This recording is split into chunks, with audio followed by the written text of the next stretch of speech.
السلام علیکم ورحمۃ اللہ۔ شہزادہ شیر محمدی بھائی، آپ کا سوال ہے، ووٹ دینا کہا جاتا ہے کہ ایک قرض ہے، ایک فرض ہے اور جناب ایک امانت ہے۔ کتنی چیزیں ہو گئی؟ 3 چیزیں ہو گئی۔ ووٹ دینا فرض ہے، قرض ہے اور امانت ہے، تو امانت اس کے حقدار کو پہنچائیے۔ سبحان اللہ۔ یہ ہے وہ کچھ جملے جو کہے جاتے ہیں ووٹ دینے کے حوالے سے۔ اور ووٹ مانگا کیوں جاتا ہے، پہلے تو ہم یہ دیکھ لیں، پہلے بھی میں بتا چکا ہوں۔ ووٹ مانگا جاتا ہے کہ جناب آپ ہماری جماعت کو ووٹ دیں، روٹی کپڑا مکان ہم آپ کو مہیا کریں گے۔ یہ وہ جماعتیں ہیں جو سیکولر جماعتیں ہیں، جن کا دین سے کوئی دور دور تک تعلق نہیں ہے۔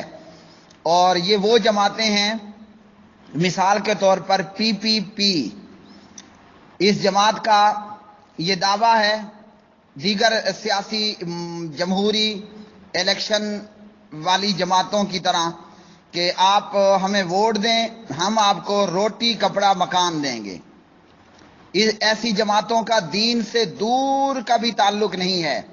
مثال کے طور پر اسی ہی جماعت کے سابقہ وزیر داخلہ عبد الرحمان ملک، جس کو رحمان ملک کہا جاتا ہے، سورہ اخلاص پڑھنا اس کو نہیں آئی۔ یہ جماعت، اس کا دعویٰ ہے ووٹ دیجئے روٹی کپڑا مکان ملے گا، دین کا دور سے بھی ان کا تعلق نہیں ہے۔ سابقہ وزیر داخلہ رحمان ملک سورہ اخلاص پڑھنا نہیں آتی، اور اسی ہی جماعت کے ایک بہت بڑے ایڈوکیٹ وکیل صاحب، ان کو بھی خیر سے ایک چھوٹی سی سورت بھی پڑھنا نہیں آئی، یعنی اعتزاز حسن یا اعتزاز احسن صاحب۔ اسی جماعت کے ہی جناب بلاول زرداری بھٹو، جو کہ دراصل بلاول زرداری تھا، بھٹو ویسے لگایا گیا، تو اسی جماعت کے بلاول زرداری صاحب، جو کہ ہندوؤں کے تہوار پہ جا کر مورتی کے اوپر دودھ ڈال رہے ہیں، یا ہندوؤں کی جو بھی مذہبی مجلس تھی اس میں شریک ہوئے اور ان کے ساتھ وہی ہندوانہ کام کیے۔ ایسی سیاسی جماعتوں کا یہ کہنا کہ ووٹ دیجئے روٹی کپڑا مکان ملے گا، جبکہ دوسری طرف صورتحال یہ ہے روٹی کپڑا مکان چھین لیا گیا۔ سندھ کے ریگستانوں میں موجود لوگ جو پانی اور کھانے پینے کی اشیاء سے اور بیماری کی دوائی دارو سے انتہائی محروم، آج بھی اگر ان لوگوں کا حال دیکھ لیا جائے، سندھ کے اندر موجود وہ لوگ جن کے پاس پینے کے لیے پانی نہیں ہے اور بیماری دور کرنے کے لیے دوائی نہیں، اور پرائیویٹ تنظیمیں جا کر ان لوگوں کو پانی پینے کے لیے کنویں لگا کر دیتی ہے، اور اسی طرح جو ہے وہ جا کر شمسی پلیٹیں اور پانی نکالنے کے پلانٹ بنا کر دیتی ہے، اور کھانے کے لیے راشن اور بیماری دور کرنے کے لیے دوائی دیتی ہے۔ جبکہ دعویٰ اس جماعت کا تھا ووٹ دیجئے روٹی کپڑا مکان ملے گا، اور اس کے الٹ ہوا، روٹی کپڑا مکان چھین لیا گیا۔ یہ وہ جماعت ہے جس کا دین سے دور تک تعلق نہیں، اور اسی پر قیاس کرتے ہوئے دیگر سیاسی سیکولر جماعتیں۔ دوسری سیاسی جماعتوں میں سے ہے جناب مذہبی جماعتیں، جن کا دعویٰ یہ ہے ووٹ دیجئے یہ فرض ہے، اور جناب یہ ایک قرض ہے، ووٹ دیجئے اور یہ ایک امانت ہے۔ ان کا دعویٰ ہے کہ ہمیں ووٹ دیجئے، اور ان سیاسی جماعتوں میں اہل حدیث، غیر اہل حدیث بہت سے لوگ شامل ہیں۔ ووٹ دیجئے ہم اسلام لے کر آئیں گے، اور اسلام کس کے تعاون سے لے کر آئیں گے؟ نواز شریف کے ساتھ مل کر، زرداری کے ساتھ مل کر، یا ایسے ہی کچھ اور لوگوں کے ساتھ مل کر؟ پھر انہی سیاسی جماعتوں نے جناب مشرف کے ساتھ مل کر ایم ایم اے بنائی، متحدہ ایک جماعت بنائی اور اس جماعت کا دعویٰ تھا کہ جب ہم اقتدار میں آئیں گے اسلام آئے گا، اور اس متحدہ مذہبی جماعتوں کے اتحاد میں دیوبندی بھی ہے، حیاتی بھی ہے، مماتی بھی ہے، بریلوی چشتی قادری بھی ہے، شیعہ ایرانی بھی ہے، اور اسی طرح اہل حدیث بھی ہے۔ اب بندہ ان سے پوچھے کون سا اسلام لاؤ گے؟ ایران والا اسلام آئے گا، دیوبند والا اسلام آئے گا، یا مدینے والا اسلام آئے گا؟ تو دونوں قسم کی جماعتیں، اس تفصیل کے بتانے کا مقصد یہ ہے، دانستہ اور غیر دانستہ جھوٹ بول رہی ہیں۔ ووٹ دینا نہ فرض ہے، نہ امانت ہے، نہ قرض ہے۔ نہ ووٹ سے پاکستانیوں کو، نہ ہندوستانیوں کو، نہ روٹی کپڑا مکان ملے گا، نہ ووٹ سے اسلام ملے گا۔ بلکہ یہاں ایک آپ کو مختصر سے جملہ سنا دوں۔ شہید اسلام علامہ احسان علیہ شہید رحمہ اللہ نے کہا تھا، میں اس اسلام یا قرآن کو ماننے کے لیے بھی تیار نہیں جو اسمبلی سے پاس ہونے کا محتاج ہو۔ اسلام اور قرآن تو 1400 سال پہلے پاس ہو چکا۔ اور پیارے بھائیوں، میں کہتا ہوں یہ اسمبلی اسلام لائے گی اور یہ اسمبلی قرآن لائے گی جس کو سورہ اخلاص پڑھنا نہیں آتا، بلکہ نون لیگ کا ایک وزیر، اب موجودہ ہے یا سابقہ تھا، اس وزیر نے میڈیا کے کیمروں سامنے یہ کہا کہ یہ مدارس جہالت کی فیکٹریاں ہیں، نعوذ باللہ من ذالک۔ جس سیاسی ڈھانچے کے اندر ایسی جماعتیں، ایسے افراد موجود ہوں جن کو سورہ اخلاص تک پڑھنا نہ آئے، اور جو مدارس کو جہالت کی فیکٹریاں کہیں، کیا ان کے ساتھ مل کر اسلام آئے گا؟ اور جو نون لیگ باب حجویری کی قبر کو عرقوں سے غسل دے، میں اس کا اتحادی بنوں اور پھر اسلام آئے گا۔ اللہ اکبر! میں پہلے بھی بتا چکا ہوں، یاد رکھ لیجئے میرے مسلمان بھائیوں، اللہ نے جب پھر اس امت کو محمد بن عبد الوہاب عطا کر دیا، اللہ نے جب بھی پھر اس امت کو محمد بن سعود عطا کر دیا رحمہم اللہ تعالی، یہ دربار نہیں رہیں گے، حکومت وقت پبلک نہیں، حکومت ان پر بلڈوزر چلا دے گی۔ جیسے محمد بن سعود نے محمد بن عبد الوہاب سے اللہ کے قرآن کی آیات، نبی کے فرمان سن کر حکومتی اہلکاروں کو کہا ایک بھی دربار مزار باقی نہ رہے۔ اور گروپ 2 کے اندر ہی پچھلے دنوں ایک بریلوی بابا کی ویڈیو کا میں نے جواب دیا، ہاشمی صاحب وہ رو رو کر کہہ رہے تھے کہ ان ظالم نجدیوں وہابیوں نے بزرگوں کے مزارات کو گرا دیا۔ تو جو باب حجویری کی قبر کو عرق کے ساتھ غسل دے، ایک عام سی قبر کو حجویری کمپلیکس بنا ڈالے، ہمیں سوچنا چاہیے اس سیاسی ڈھانچے میں آ کر اور اس سیاسی جماعت کا اتحادی بن کر کیا اسلام آئے گا؟ کیا قبریں گرائی جائیں گی یا دربار بنائے جائیں گے؟ اب رہ گیا معاملہ کہ ووٹ ایک امانت ہے، ووٹ ایک فرض ہے، ووٹ ایک قرض ہے۔ تو یہ جمہوریت حرام ہی کیوں ہے؟ یہ پارلیمنٹ کیوں حرام ہے؟ اس لیے پیارے بھائی کہ حلال اور حرام کا اختیار فقط اللہ کے پاس ہے، مخلوق کے پاس نہیں ہے۔ اور پارلیمنٹ کی میجارٹی، اکثریت جو قانون پاس کر دے وہ ملک کا قانون ہوگا۔ پھر آگے کہا جاتا ہے کہ جناب یہ عدالت میں جائے گا، عدالت دیکھے گی کہ قانون قرآن و سنت کے مطابق ہے تو ٹھیک، وگرنہ اس کو کنڈیم کر دیا جائے گا۔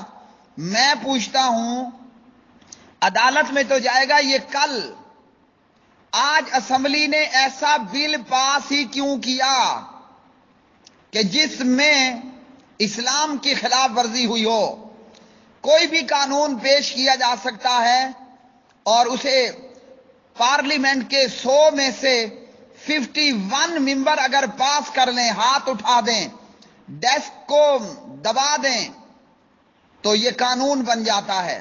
پھر آگے اس کا پروسیس اور اس کے لیے مراحل ہوتے ہیں۔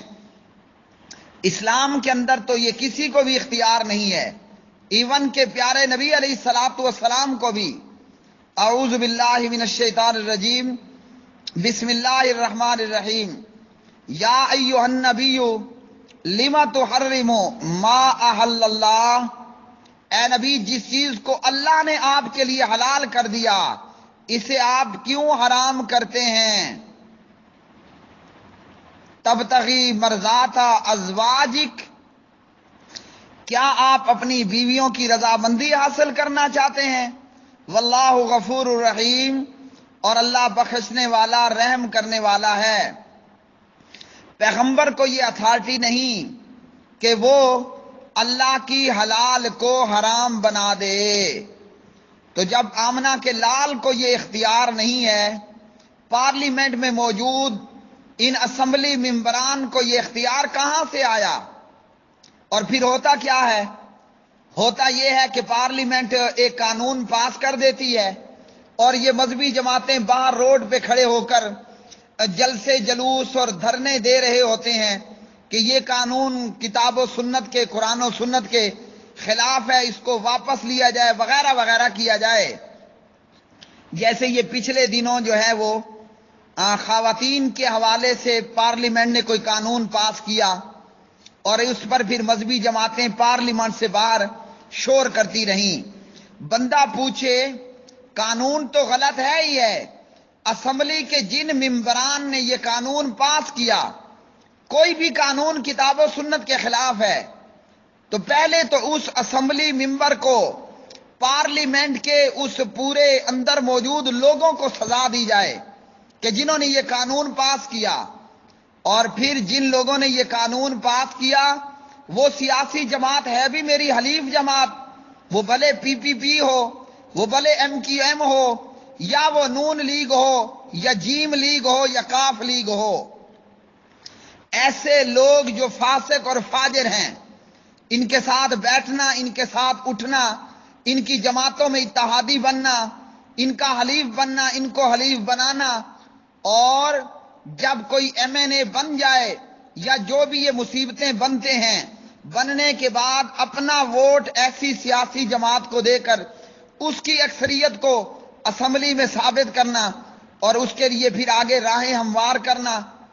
تو میرے پیارے بھائی، یہ اختیار تو پیارے نبی کو بھی نہیں، پیغمبر بھی وہی کہتا ہے جو عرش والا حکم دیتا ہے، ما ینطق عن الہوا ان ہوا الا وحی یوحی۔ اور اسی طرح پیارے نبی نے فرمایا، اکتب فوالذی نفسی بیدہ ما یخرج منہ الا حق، ابو داود۔ اور اسی طرح ایک اور واقعہ جو کہ سورۃ التوبہ کے اندر ہے، پارہ نمبر ہے 10، اللہ سبحانہ و تعالیٰ نے یہ آیات بینات نازل فرمائیں، اتخذوا احبارهم ورهبانهم اربابا من دون اللہ والمسیح ابن مریم، کہ ان لوگوں نے اپنے علماء کو اور درویشوں، بزرگوں کو، عبادت گزاروں کو اللہ کے ماں سوا رب بنا لیا تھا، اور مسیح بن مریم علیہ السلام کو بھی، وما امروا الا لیعبدوا اللہ، جبکہ ان کو حکم کیا دیا گیا تھا کہ فقط ایک اللہ وحدہ لا شریک کی عبادت کریں۔ اب یہ آیت اللہ رب العالمین نے قرآن مجید فرقان حمید کے اندر نازل فرما دی، سورۃ التوبہ پارہ نمبر 10، وما امروا الا لیعبدوا الہا واحدا لا الہ الا هو سبحانہ عما یشرکون۔ یہ سورۃ التوبہ کی آیت نمبر ہے 31۔ عدی بن حاتم رضی اللہ عنہ فرماتے ہیں، یا رسول اللہ صلی اللہ علیہ وسلم، ہم نے تو رب نہیں بنایا تھا۔ آپ نے فرمایا ان کی حلال کو حلال اور ان کی حرام کردہ کو حرام نہیں جانتے تھے؟ کہا یہ تو تھا، جبکہ ہوتا کیا تھا، یہ درویش اور یہ علماء اللہ کی حلال کو حرام اور اللہ کی حرام کو حلال بنا ڈالتے۔ آپ نے فرمایا یہی رب بنانا ہے۔ بتائیے کیا ہمارے ملک کے اندر شراب کا لائسنس دیا جاتا ہے یا نہیں دیا جاتا؟ ہمارے ملک کے اندر ہیرا منڈی رنڈی بازی کا لائسنس ملتا ہے یا نہیں ملتا؟ اور بتائیے کہ کیا یہ قانون قرآن اینڈ سنہ کے خلاف ہے یا نہیں ہے؟ تو یہ رنڈیاں ہیرا منڈی کی چالو خواتین شراب بیچنے والے، یہ دو چیزیں مجھے یاد ہیں، ایسے بیسیوں قانون موجود ہیں۔ تو کیا یہ پارلیمنٹ سے پاس شدہ ہیں یا نہیں ہیں؟ جب جس چیز کو اللہ اور اس کے رسول نے حلال کر دیا اور جس چیز کو اللہ نے حرام کر دیا، یہ کون ہوتے ہیں اللہ کی حلال کو حرام کرنے والے اور اللہ کی حرام کو حلال کرنے والے؟ ان کو یہ اختیار کس نے دیا ہے؟ اور ایسے نظام کے اندر آنا ہی حرام ہے۔ دعوے یہ کہ ووٹ دیجئے تبدیلی آئے گی، تبدیلی نہ عمران خان لے آ سکا۔ یاد رکھ لیجئے آج 2017 ہے، تبدیلی نہ عمران خان لے آ سکا، نہ تبدیلی مذہبی جماعت لے کر آئے گی۔ باقیوں کو چھوڑ دیجئے، تبدیلی نہ عمران خان لے آ سکا، نہ تبدیلی ساجد میر صاحب لے کر آئیں گے۔ یہ گندا نظام یوں ہی گندا رہے گا، نہ اسلام آئے گا، نہ روٹی کپڑا مکان آئے گا۔ نہ ووٹ دینا فرض ہے، نہ ووٹ دینا قرض ہے، نہ ووٹ دینا امانت ہے۔ پھر یہ مصیبت ہے کیا؟ یہ ہے اسلام آباد پہنچنے کی ایک کوشش۔ اسلام لانا ایک کا بھی مقصد نہیں ہے، صرف اسلام آباد تک پہنچنا مقصد ہے۔ اگر اسلام آئے گا تو امت کو ایسے علماء کی ضرورت ہے جو محمد بن عبد الوہاب کا کردار ادا کریں۔ اسلام آئے گا، ضرور آئے گا، مگر محمد بن سعود جیسے حکمرانوں کی ضرورت ہے۔ ان سیاسی، مذہبی اور سیکولر جماعتوں نے نہ روٹی دینی ہے، نہ کپڑا، نہ مکان، نہ اسلام لانا ہے۔ اور ویسے میں آپ لوگوں کی خیر خواہی کے لیے بتا دوں، چند دن پہلے اپنے لوکل اخبار اعتدال کے اندر یہ خبر پڑی کہ جناب مولانا فضل الرحمان امیر JUI جمعیت علماء اسلام، بچپن سے ہم سنتے آئے تھے کتاب کو ووٹ دیجئے، اور اس پر نہ قرآن لکھا ہوتا، نہ بخاری، نہ عالمگیری، نہ قدوری، بس سمپل کتاب ہے، کتاب کو ووٹ دیجئے۔ دھوکہ یہ دیا جاتا تھا کہ قرآن کو ووٹ دیجئے، اسلام آئے گا۔ ان حضرت جی نے روزنامہ اعتدال DI خان کی خبر کے مطابق چند دن پہلے اپنے بیٹے کا نکاح ایک سابق بینکار کی بیٹی سے کیا۔ یعنی کس کی بیٹی؟ سود خورے کی بیٹی سے۔ یہ اسلام آئے گا؟ اسلام کوئی نہیں آنے والا۔ نہ ووٹ دینا قرض ہے، نہ فرض ہے، نہ امانت ہے۔ حلال بنانے کا اور حرام کرنے کا اختیار فقط اللہ وحدہ لا شریک کو ہے۔ جس پارلیمنٹ کے اندر 99% ایسے لوگ موجود ہوں جن کو سورہ اخلاص پڑھنا تک نہ آتی ہو، وہاں سے اسلام آئے گا۔ اور اسی طرح یہ پچھلے الیکشنوں کے اندر میں نے خود ٹی وی پر یہ دیکھا کہ ایک مذہبی جماعت کا ایک ممبر الیکشن آفیسر نے کوئی سورت پڑھنے کے لیے کہی، وہ قرآن کی سورت نہ پڑھ سکا، جبکہ ہمارے ہی علاقے کی ایک اداکارہ جو کہ غالباً اب بھی اداکارہ ہے یا چھوڑ چکی، بہرحال ایک معروف اداکارہ، اس نے سورہ کوثر بھی پڑھ کر سنائی، پوری آیت الکرسی بھی پڑھ کر سنائی۔ ان بی بی صاحبہ کا نام تھا مسرت شاہین۔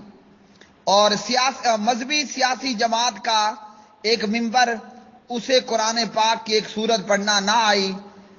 یہ اسلام نہ لانے والے ہیں، نہ روٹی کپڑا مکان لے آنے والے ہیں۔